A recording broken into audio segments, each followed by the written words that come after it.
تھے یوسف علیہ السلام ان کے پاس پہنچے۔ اس وقت انہوں نے والد کی دی ہوئی ایک منکش قمیص پہن رکھی تھی۔ یوسف علیہ السلام کو دیکھتے ہی وہ کہنے لگے، لو یہ خوف والے صاحب منکش قمیص پہنے آ پہنچے۔ پھر بعد میں باہم مشورہ کرنے لگے کہ ان کے ساتھ کیا کیا جائے۔ بالآخر یہ طے پایا کہ نہ تو انہیں قتل کیا جائے اور نہ مارا پیٹا جائے، بلکہ یہ قمیض اتار کر ایک کنویں میں پھینک دی جائے اور جا کر والد کو بتلا دیں گے کہ یوسف علیہ السلام کو ہماری بے خبری میں ایک درندہ چیر پھاڑ کر کھا گیا۔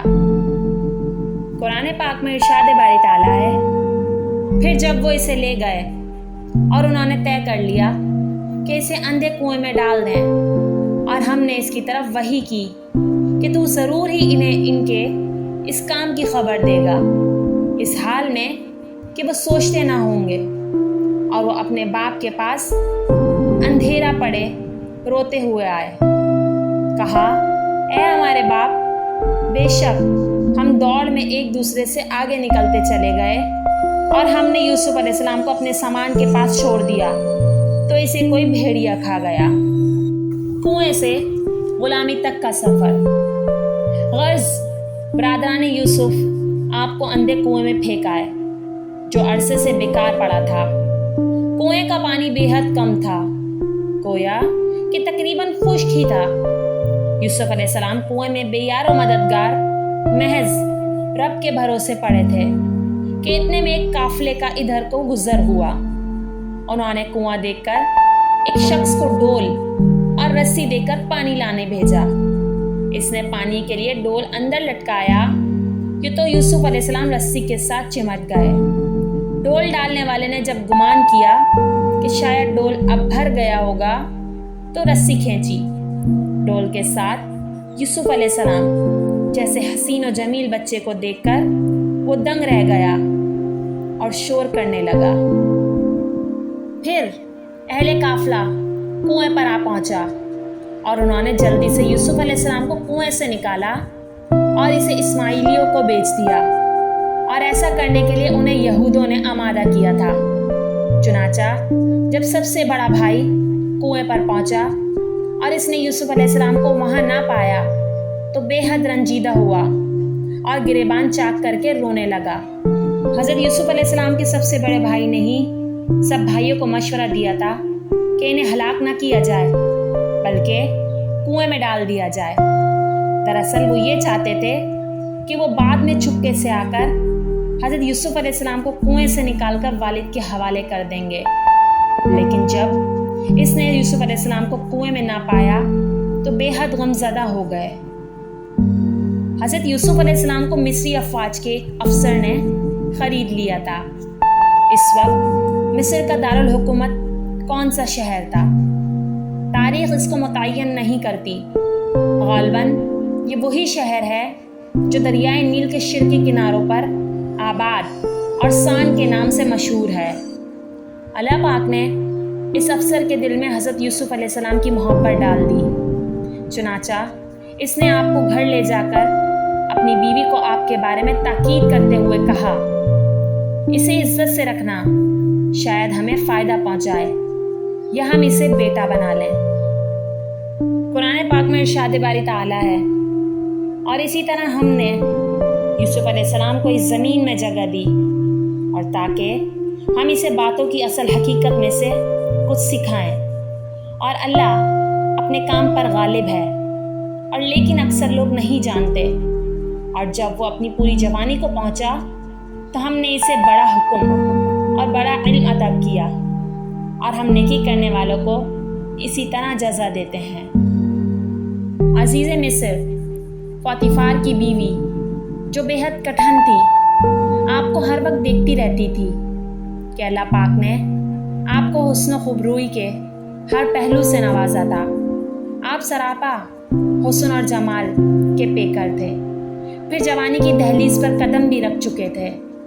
ادھر پوتیفار کی بیوی بھی جوان تھی۔ حسن و جمال کی اس رونق اور پھر ہر وقت کے ساتھ نے اس کے دل کی گہرائیوں میں حضرت یوسف علیہ السلام کی محبت کا شعلہ بھڑکا دیا تھا۔ پھر روز روز اس کے حضرت یوسف علیہ السلام کو دیکھنے پر اس کے دل کو بے قابو کر دیا تھا، اور اس کی یہ محبت فطری نسوانی حیا پر غالب آ گئی۔ چنانچہ وہ یوسف علیہ السلام پر اپنے حسن و جمال کے ڈورے ڈالنے لگی اور آپ پر پروانہ وار نثار ہونے لگی۔ لیکن حضرت یوسف علیہ السلام دو باتوں کی وجہ سے اس سے اعراض کرتے رہے، جن میں سے ہر ایک وجہ آپ کے اس کی خواہش سے دور رہنے کے لیے کافی تھی۔ پہلی وجہ رب تعالیٰ کی ذات پر آپ کا کامل ایمان اور اس کے حکموں کی کامل تابعداری کا جذبہ جو آپ کی فطرت میں تھا، جس پر آپ نے اپنے والد، دادا اور پردادا کو پایا تھا۔ چنانچہ نبوت کے چشم و چراغ کے لیے یہ کیوں کر ممکن تھا کہ وہ ناپاکی اور فحش میں مبتلا ہوتا، جس سے پاک رہنے کا خدا نے صریح حکم دیا تھا۔ دوسری وجہ عزیز مصر کے آپ پر بے پناہ احسانات، عزت و اکرام کا ٹھکانہ، بے لوث محبت جو کسی دوسرے پر نہ تھی۔ کیا ان احسانات کے بدلے اپنے آقا کی ناشکری حضرت یوسف علیہ السلام جیسے برگزیدہ اور ربانی اوصاف حمیدہ سے آراستہ شخص کے لیے مناسب تھی؟ ہرگز نہیں۔ اس لیے آپ نے اپنے آپ کو اس برے کام سے محفوظ رکھا۔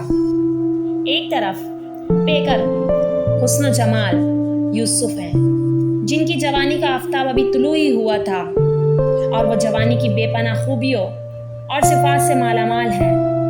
انہیں گھر کی مالکن اپنی جوانی کی طرف بلاتی ہیں، جس کے حسن و شباب کے شعلے بھڑک رہے تھے، اور کوئی رکاوٹ بھی نہ تھی۔ گھر کا مالک غیر موجود اور مالکن خود رستہ دے رہی تھی، لیکن آپ پر دین غالب آتا ہے اور ربانی تربیت اور خاندان نبوت کے انبارات اپنا رنگ دکھاتے ہیں۔ چنانچہ شیطان کے بہکاوے سے بچنے کے لیے آپ دروازے کی طرف دوڑتے ہیں، جبکہ عزیز مصر کی بیوی آپ کا کپڑا پکڑ کر کھینچتی ہیں اور آپ اس سے چھڑانے کی کوشش کرتے ہیں۔ اسی زور زبردستی میں آپ کی قمیض پیچھے سے پھٹ جاتی ہے۔ آپ اس سے قمیض چھڑانے میں کامیاب تو ہو جاتے ہیں، پھر دونوں دروازے کی طرف دوڑتے ہیں۔ آپ دروازے کا تالا کھولنے کی کوشش کرتے ہیں، جبکہ وہ آپ کی راہ میں رکاوٹ بن کر اپنی نامراد خواہش کو پورا کرنا چاہتی تھی۔ اس لیے اس کی کوشش تھی کہ آپ دروازہ کھول کر باہر نکلنے میں کامیاب نہ ہوں۔ اتنے میں حضرت یوسف علیہ السلام دروازہ کھول کر ایک دم باہر نکل آتے ہیں۔ پیچھے ہی عزیز مصر کی عورت بھی نکل آئی، لیکن یہ کیا؟ سامنے تو عزیز مصر خود کھڑا تھا۔ قرآن کریم میں ارشاد ہے، اور اس عورت نے جس کے گھر میں وہ تھا، اسے اس کے نفس نے پسلایا اور دروازے اچھی طرح بند کر لیے، اور کہنے لگی جلدی آ۔ اس نے کہا اللہ کی پناہ، بے شک وہ میرا مالک ہے، اس نے میرا ٹھکانہ اچھا بنایا ہے۔ بلا شبہ حقیقت یہ ہے کہ ظالم فلاح نہیں پاتے، اور بلا شبہ یقیناً وہ اس کے ساتھ ارادہ کر چکی تھی، اور وہ بھی اس عورت کے ساتھ ارادہ کر لیتا اگر یہ نہ ہوتا کہ اس نے اپنے رب کی دلیل دیکھ لی۔ اسی طرح ہوا تاکہ ہم اس سے برائی اور بے حیائی کو مٹا دیں۔ بے شک وہ ہمارے خالص کیے ہوئے بندوں سے تھا۔ اور دونوں دروازے کی طرف دوڑے، اور اس عورت نے اس کی قمیص پیچھے سے پھاڑ دی، اور دونوں نے اس کے خاوند کو دروازے کے پاس پایا۔ عزیز مصر کی بیوی نے سب الزام حضرت یوسف علیہ السلام پر لگا دیا۔ جب اس نے دروازے پر اپنے خاوند اور اپنے چچا زاد بھائی کو کھڑے ہوئے دیکھا تو بے حد زج ہو گئی۔ ایک تو اس بات کی کڑھن تھی کہ یوسف علیہ السلام نے میری بات مان کر میرے نفس کو ٹھنڈا کیوں نہیں کیا۔ دوسرے اس کے نفس کا روگ بھی گھر کے اہم افراد کے سامنے آ گیا تھا۔ چنانچہ جی کی جلن مٹانے اور ناکامی کا بدلہ لینے کے لیے اس نے یوسف علیہ السلام کو سزا دلوانے کا فیصلہ کر لیا۔ اس عورت نے کہا کیا جزا ہے اس کی جس نے تیری گھر والی کے ساتھ برائی کا ارادہ کیا، سوائے اس کے کہ اسے قید کیا جائے یا دردناک سزا ہو۔ گویا کہ اس نے خاوند کی آنکھوں میں دھول جھونکتے ہوئے اسے یہ بات باور کروانے کی کوشش کی کہ یوسف علیہ السلام برے ارادے سے آگے بڑھے تھے، پر میں نہیں مان رہی تھی۔ اس موقع پر حضرت یوسف علیہ السلام کو اس بات کا کامل یقین تھا کہ نجات صرف راست گوئی ہے اور عزیز مصر کی نیکیوں اور احسانات کا اس کے سوا اور کوئی بدلہ نہ ہوگا کہ اسے حقیقت حال سے آگاہ کر دیا جائے۔ چنانچہ صاف صاف فرما دیا۔ اس یوسف نے کہا، اسی نے مجھے میرے نفس سے پسلایا ہے، جبکہ میں شدت کے ساتھ انکار کرتا رہا، جس کا نتیجہ یہ نکلا کہ میں بھاگ کھڑا ہوا اور اس نے پیچھے سے میری قمیص کھینچ کر پھاڑ ڈالی۔ عورت کا چچا زاد جو دونوں کی باتیں سن رہا تھا بے حد سمجھدار تھا۔ اس نے آگے بڑھ کر ایسی بات کہی کہ دودھ کا دودھ اور پانی کا پانی ہو گیا۔ کہنے لگا، اگر اس کی قمیص آگے سے پھاڑی گئی تو عورت نے سچ کہا اور یہ جھوٹوں سے ہے، اور اگر اس کی قمیص پیچھے سے پھاڑی گئی ہو تو عورت نے جھوٹ کہا اور یہ سچوں میں سے ہے۔ کیونکہ اگر ایک آدمی کسی عورت کی عزت لوٹنا چاہے اور وہ اسے اپنے سے ہٹائے تو اس کا اثر آدمی کے دامن پر نظر آئے گا، اور جو کسی عورت کے برے ارادوں سے بھاگنا چاہے اور وہ اسے پکڑ کر اپنی طرف کھینچنا چاہے تو اس کا اثر آدمی کی قمیص کے پیچھے نظر آئے گا۔ جب حضرت یوسف علیہ السلام کی قمیص دیکھی گئی تو عورت کا جھوٹ اور حضرت یوسف علیہ السلام کا سچ کھل کر سامنے آ گیا۔ تب عزیز مصر نے عورت کو ملامت کرتے ہوئے کہا، یقیناً یہ تم عورتوں کے فریب سے ہے، بے شک تم عورتوں کا فریب بہت بڑا ہے۔